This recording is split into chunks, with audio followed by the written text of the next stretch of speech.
Hi friends, welcome back to this channel. My name is Simaya. So guys, today we will know about present continuous interrogative sentences. ठीक। So guys आज हम देखेंगे कि present continuous tense का interrogative sentence कैसे बनाते हैं। So guys चलिए इसका सबसे पहले हम इंट्रोडक्शन, इसका पहचान क्या है देख लेते हैं। सो अगर किसी हिंदी वाक्य के अंत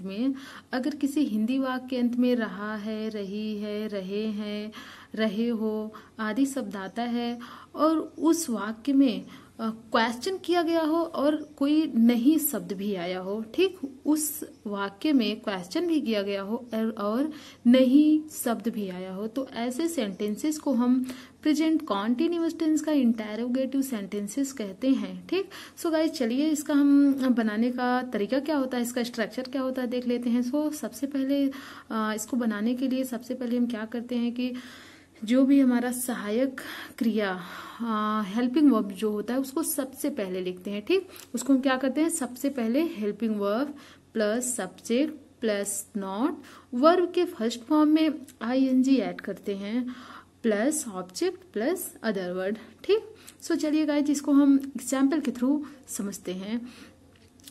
सो क्या मैं नहीं सो रही हूँ, क्या मैं नहीं सो रही हूँ, am I not sleeping, am I not sleeping. So guys इसको एक तरीके से और बोल सकते हैं, अगर जैसे एम नॉट को हम एमेंट बोल सकते हैं, आर नॉट को आरंट बोल सकते हैं, इज नॉट को इजेंट बोल सकते हैं। तो अगर इसी को हमें बोलना होगा क्या मैं नहीं सो रही हूँ, एम आई नॉट स्लीपिंग, इसको एक तरीके से और भी बोल सकते हैं एमेंट आई स्लीपिंग, एमेंट आई स्लीपिंग। सो क्या वह नहीं जा रहा है, is he not going, is he not going, isn't he going, isn't he going. So दोनों तरीका आप साथ में सीखते चल रहे हैं। क्या वे नहीं खेल रहे हैं, are they not playing, are they not playing, aren't they playing, aren't they playing. So guys हमने आपको ये तो बता दिया कि अगर हमारा क्वेश्चन किया गया है, जो अगर क्या से हमारा सेंटेंस शुरू हो रहा है तो हम क्या कर रहे हैं, हेल्पिंग वर्ब जो हमारा है उसको हम स्टार्टिंग में लिख दे रहे हैं और जो क्या का इंग्लिश मीनिंग है उसको नहीं लिखना पड़ रहा है। पर गाइज आप लोग ये बात ध्यान रखिएगा कि अगर हमें सेंटेंस के बीच में कहीं क्वेश्चन किया जाता है, जैसे कब, क्यों, कैसे, ऐसा कुछ आता है, तो सबसे पहले हम उस क्वेश्चन वर्ड का इंग्लिश मीनिंग सबसे पहले लिखेंगे। ठीक। चलिए हम देख लेते हैं।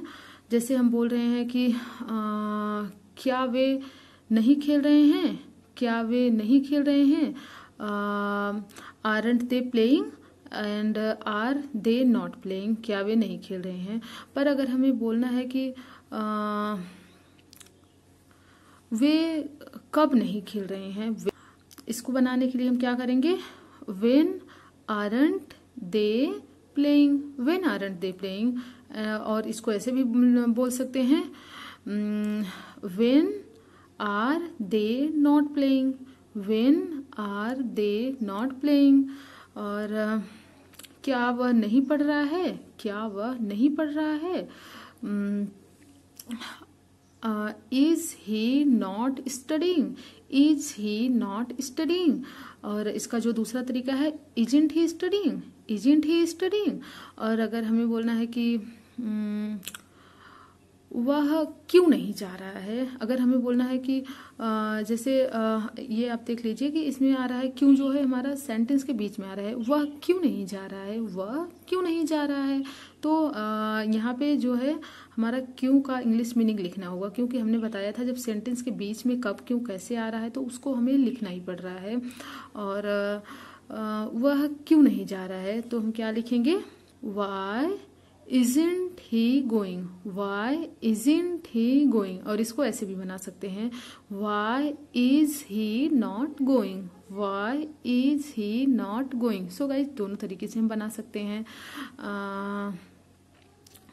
तुम क्यों नहीं पढ़ रहे हो, तुम क्यों नहीं पढ़ रहे हो, why aren't you studying, why aren't you studying। और दूसरा तरीका, Why are you not studying, why are you not studying। So guys I think आप लोग को समझ में आया होगा। मैंने आपको समझाने का पूरा कोशिश किया है। So if you like my videos then like, subscribe and share. See you in the next video. Bye bye, take care.